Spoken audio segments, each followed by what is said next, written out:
Good morning, everybody. I have been soliciting people on the internet to meet me in the canyons and let me drive their cars. It's been a bit of an organizational mess, so we have a new system.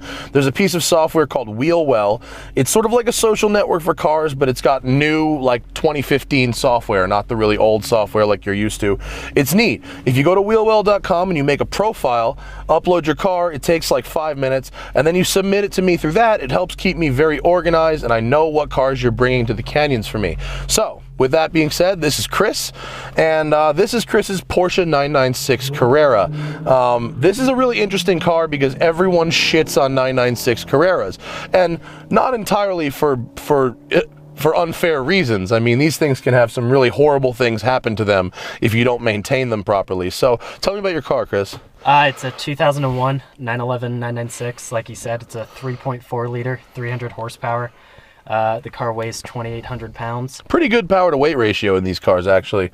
And what really intrigued me about Chris's car was that he told me how much you paid for it. I paid $9,800 for this car. It's unbelievable. Yeah. A 12-year-old Porsche that's in this nice of a condition for that money is unheard of. So you have a screaming deal here. So what did you have to do to this car, you know, to make sure it doesn't explode on you? When I got the car, I had to change the clutch, pressure plate, throw bearing, and then as well as put in an IMS shaft bearing. Did so you that my engine doesn't grenade? Did you do the work yourself? I helped on it. Yeah. Yeah.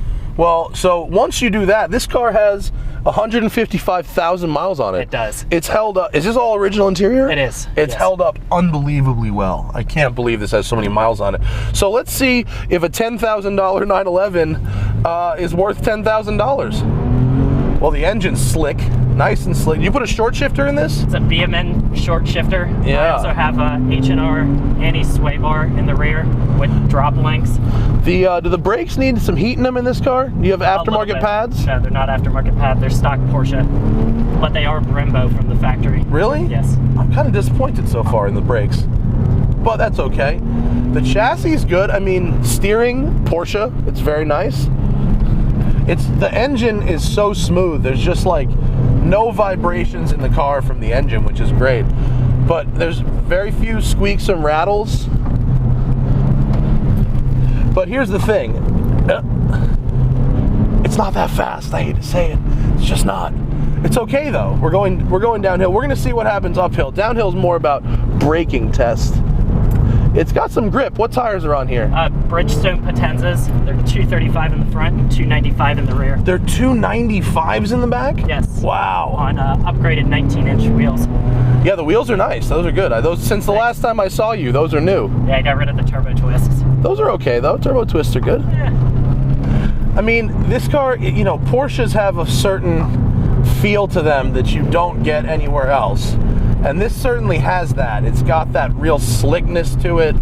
It feels very solid. I can't believe this is a 150,000 mile car. That's just fantastic. I'm a little disappointed with the brakes, but that's an easy fix if you care. I do. I keep looking at 996 turbos on eBay, and they're pretty cheap. They're in like the high 30s now. I'm worried they're going to start going back up soon, and I'm going to feel really stupid for not buying one. But wow, I mean, when you consider where else you could spend nice 355. Look at that. I mean, if you think about a $10,000 Porsche, what else will 10 grand get you? A Beat 914? Or a 944? Yeah, or a Beat 944. Like, this is a 911. Like, it's a pretty new 911. Like, you can drive this around Beverly Hills and be, you know, and fit in. That's crazy. I still take this car and valets park it. That's awesome. Oh, they park it up front? Yeah. How do you beat that? Well, I will give you this. The inputs are very slick. The interior is rock solid. This aftermarket shifter's great. Pedals are easy. Makes a great sound.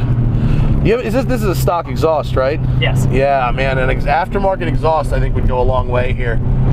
But it's so solid for 10,000 bucks. Was that a Z28? Yeah. For 10,000 bucks, this thing is real solid. I mean, I didn't expect it to be a piece of crap because I met you in person and I saw the car and I couldn't believe it when you told me, but actually driving it, it feels like it's a new car. It's still very firm. Like the things that I don't like about it, I don't like about all 996s. It's not just this one. I was working at a Porsche dealership when they made the transition to the 996, and we went from these 993s to the 996s, and I never got behind the styling of them. It wasn't my thing. But I mean, look at this, 150,000 miles, and it's still kicking really good. How much does this car cost to actually maintain once you did those things? Not that much. I actually work at a Porsche dealership now. Oh, really? Which one? You want to plug it? No. Okay. That helps. It's really not that expensive to do. If you're a wrench, is this a good car to work on yourself? It's a little difficult with it being a 911 because you almost have to put it up on a lift in order to access anything. Yeah. But once you do that, it's all pretty simple because everything with it being a flat 6 is right there. Yeah. I mean, I'm not a wrench, so anything that requires specialized maintenance is a point against for me because it means I have to pay someone very skilled to do it. Cyclists. A lot of cyclists out on this run. No worries. Give them an extra eye. And this guy running. Busy day up here this morning. That's what happens when it's nice out. The snake is busy. The steering's really good on this thing. I mean, it's direct. It's got good feedback. It's not too heavy. This interior is not my favorite of the 911 styles, but it seems to be functioning properly. That radio was horrific when these were new. Is it still awful? No, I think it's. Is it okay? I have the upgraded sound system. The problem is figuring out how to use it. I don't know what any of those giant row of buttons do. The giant row of buttons are the channels. Ferrari was using that same radio too for a while. It really annoyed me because I can just never figure it out. Behind that faceplate is a tape deck. Really? Yes.